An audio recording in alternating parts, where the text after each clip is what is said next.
Hello, dear ones. Matthew 25:40 says, "Inasmuch as you have done it unto one of the least of these, my brethren, you have done it unto me." That's Jesus speaking. And when we take the time to do something kind for one of the least of these, someone that has no way to return a favor to us, Jesus says it's the same as if we've done it just especially for Jesus. This is one of my favorite Christmas books. It's called Papa Panov's Special Day.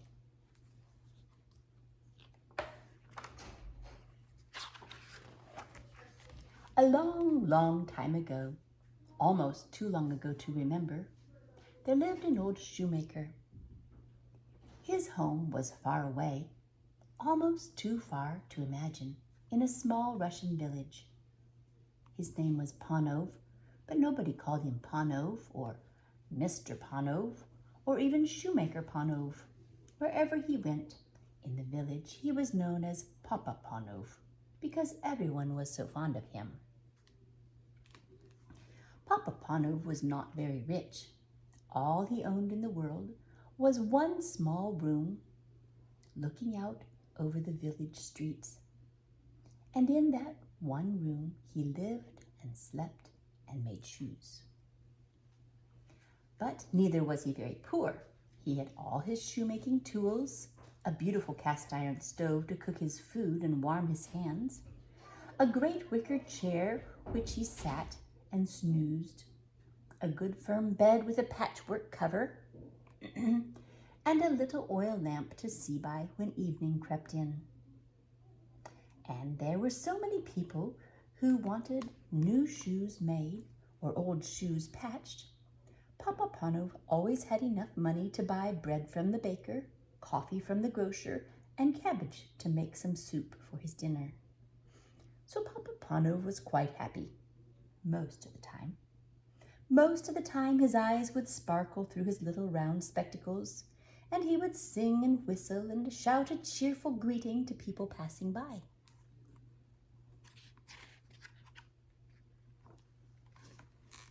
But today it was different. Papa Panov stood sadly at the window of his little shop and thought of his wife who had died many years before, and of his sons and daughters who had all grown up and gone away. It was Christmas Eve, and everybody else was at home with their family. But Papa Panov looked up and down the village street and saw windows bright with candles and large Christmas trees. He heard laughter and squeals of children playing games, and the faint smell of roasting meat crept through the cracks around the door and windows of his little shop. "Dearie, dearie me," said Papa Panov, pulling on his long white mustache and shaking his head slowly from side to side. "Dearie, dearie." And then there was nobody to bring back the sparkle behind the little round spectacles. Papa Panov sighed a great sigh, and then he slowly lit the oil lamp, went to the high shelf and lifted down an old brown book. He dusted some scraps of leather off his bench and set a pot of coffee on the stove, sat down in the great wicker chair, and began to read. Now, Papa Panov had never been to school, and he could not read very well. So as he read, he ran his finger along the lines, saying the words out loud. This was the story of Christmas. He read how a little boy, Jesus, was born, not in a good warm house, but in a cowshed, because there wasn't any room at the inn where his father and mother had asked to stay for the night. "Dearie, dearie," said Papa Panov, pulling at his long white mustache. "If they had come here, they could have slept on my good bed, and I would have covered the little boy with my patchwork quilt. I should like some company and a little child to play with." Papa Panov got up and poked the stove. It was becoming quite foggy outside, and he turned up the lamp. He poured himself a mug of coffee and went back to his book.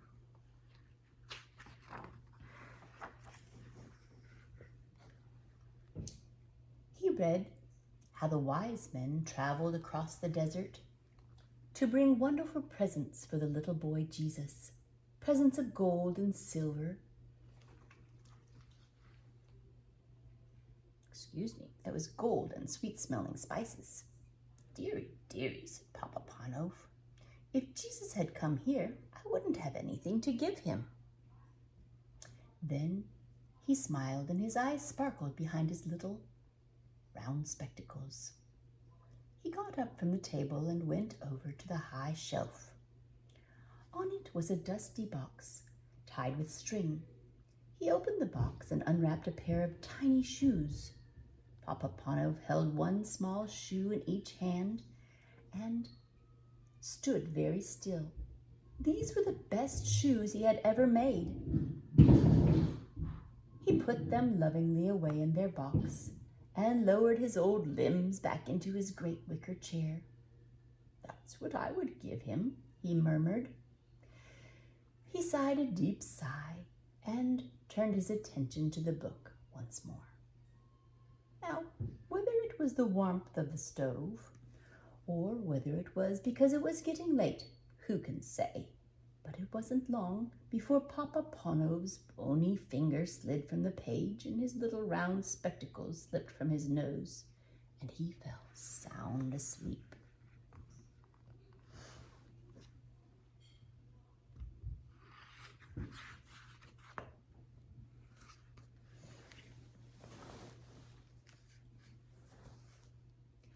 Outside, the fog grew thicker. Dark figures glided past the window, but the old shoemaker slumbered on, snoring gently. Suddenly, a voice in the room said, Papa Panov. Who is it? He said, looking around surprised. He could see so little without his spectacles, but there seemed to be no one there. Papa Panov, said the voice again. You wished that you had seen me, that I had come to your little shop, and that you could have given me a gift. Look out into the street from dawn to dusk tomorrow, and I will come. Be sure you recognize me, for I shall not say who I am. Then all was quiet. Papa Panov rubbed his eyes and sat up with a start. The charcoal in the stove had burned low, and the lamp had gone out. The bells were ringing everywhere. Christmas had come. It was him, said the old man to himself. That was Jesus. He pulled at his mustache thoughtfully. Perhaps it was a dream. No matter. I will watch and hope that he will visit me on Christmas Day. But how shall I know him? He was not always a little boy. He grew to be a man, a king. They say he was God himself. The old man shook his head. Dearie, dearie, he said slowly, I shall have to look very carefully.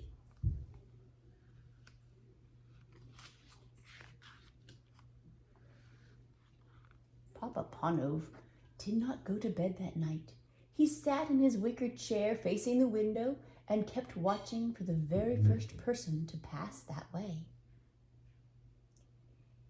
Little by little, the sun's rays crept over the hill and began to brighten the long cobble street outside. Nobody was coming yet. I'll just make a nice pot of coffee for my Christmas breakfast, said Papa Panov to himself cheerfully. I'll stoke up the charcoal in the stove and brew a large pot of steaming coffee, but I'll keep an eye on the window all the while. I hope he will come today. So Papa Panov waited. At last there was someone, a figure coming into view at the end of the street. Papa Panov pressed his face to the frosty glass. He was very excited. Perhaps this was Jesus coming to see him. Then he stepped back, disappointed. The figure coming down, trudgingly slowly up the street, stopping every now and then. Oh, Papa Panov knew who that was. The road sweeper who came each week with his wheelbarrow and broom. Papa Panov felt cross. He had better things to do than to watch out for a road sweeper. He was watching for God. For the King, Jesus. He turned away from the window impatiently and waited till he thought the old fellow had passed by. But when he turned back, the road sweeper was there on the other side of the road, opposite Papa Panov's shop. He had set down his wheelbarrow and was rubbing his hands together and stamping his feet. Papa felt sorry for him. The poor road sweeper did look very cold. And imagine having to work on Christmas Day like that. Papa Panov tapped on the window, but the old fellow did not hear. So he went and opened the door and stepped outside the little shop.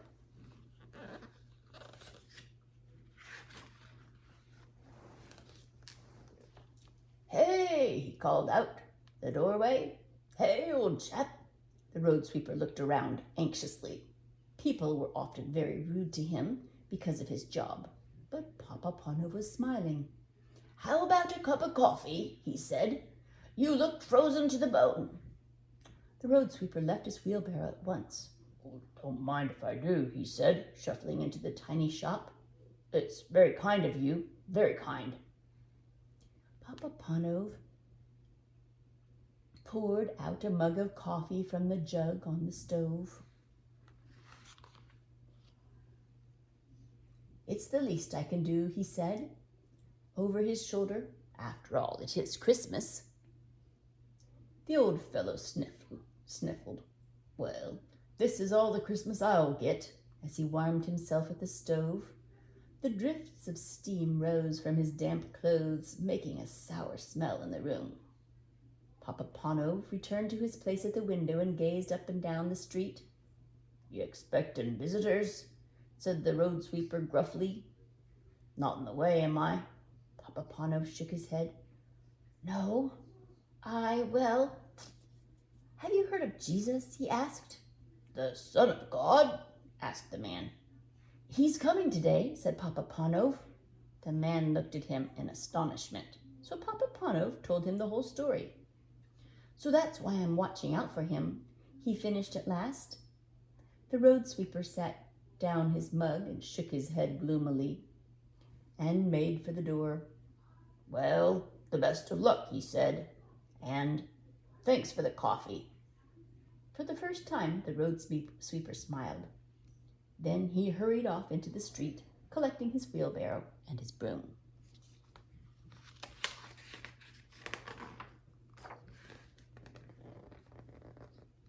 Papa Panov stood at the open doorway and watched the road sweeper disappear. He looked up and down the street. The winter sun was shining brightly, and its rays even gave off a little warmth, which was melting the frost on the windows and the slippery ice on the cobblestones. People were beginning to stir. A few drunkards staggered home from parties of the night before. Families in smart clothes hurried on their way to visit relatives. They nodded and smiled at Papa Panov as they passed by.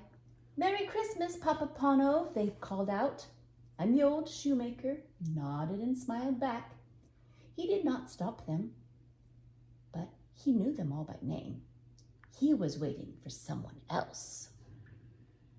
He was just about to shut the door and go inside when something caught his eye. Stumbling along the shadows close to the wall was a young woman carrying a baby.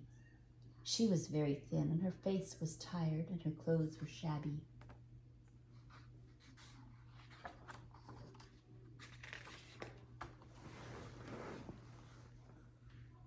Papa Panov watched her. Suddenly he called out, "Hello! Why don't you come in and warm yourself?" She looked up startled and made as if to run away, but she saw the old shoemaker's eyes sparkling behind his glasses.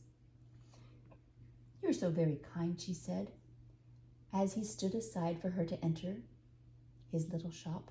Papa Panov shrugged. "No, not really," he said. "You just looked so cold. Have you got far to go?" "To the next village," she replied flatly. "About 4 miles. I used to lodge down at the mill, but I have no money left to pay the rent, so I must go and ask my cousin to take me in. I have no husband, you see." The woman went inside and stood by the stove. Papa Panov took the baby in his arms. Will you share some bread and soup with me?" he asked, but the woman shook her head proudly. "Well, have some milk for the child then," he said.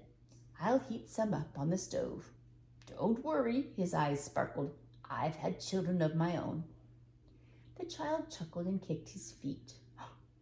"Dearie, dearie," said Papa Panov, shaking his head. "The poor mite has no shoes." "I've none to give him," said the young woman bitterly. As Papa Panov was feeding the little boy, a thought came to his mind. He pushed it away, but it came back again.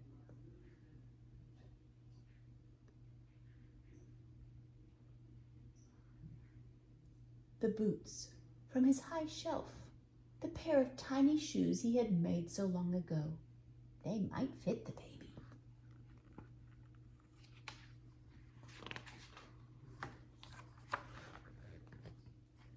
So Papa Panov got them down from the shelf and tried them on the child's feet. They fit perfectly.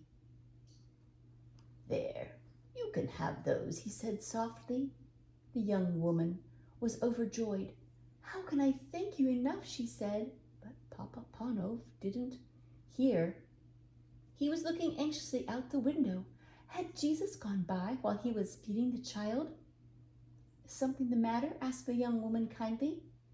"Well, have you heard of Jesus, who was born at Christmas time?" replied the old shoemaker. The girl nodded. "He's coming today," said Papa Panov. "He promised." And he told her about the dream, if it was a dream. The young woman listened until he had finished. She looked as if she didn't quite believe him, but she patted the old shoemaker's hand lovingly. "Well, I hope your dream comes true," she said. "You deserve it for being so good to me and the baby." And with that, she went on her way.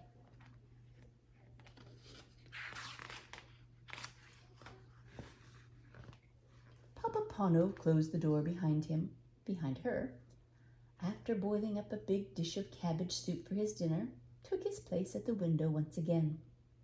Hours ticked by and people came and went. Papa Panov looked closely at everyone who passed, but Jesus did not come. Then he began to be afraid. Perhaps Jesus had come and he had not recognized him. Perhaps he had passed by quickly when Papa Panov had turned away for just a second to poke the fire or boil the soup. The old shoemaker could sit still no longer. He went to the door of the little shop for one last look. All sorts of people came by. Children and old men, beggars and grannies, cheerful people and grumpy people. To some he gave a smile and to some a nod, and to the beggars he gave a coin or a hunk of bread. But Jesus did not come.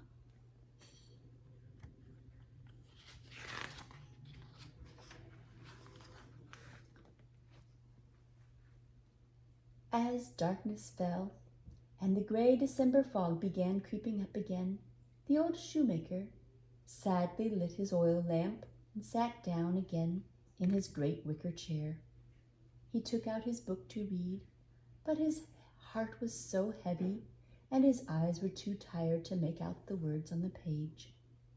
"It was only a dream after all," he said to himself sadly. "I wanted to believe it so much. I wanted him to come." And 2 great tears welled up behind his spectacles and filled his eyes so that he could hardly see. At once it seemed as if there was someone in the room. Through his tears, Papa Panov seemed to see a long line of people passing across the little shop. The road sweeper was there, and the woman with her child, and all the people he had seen and spoken to that day. And as they passed by, they whispered one by one, "Didn't you see me? Didn't you see me, Papa Panov?" "Who are you?" said the old shoemaker, struggling out of his chair. "Who are you? Do tell me."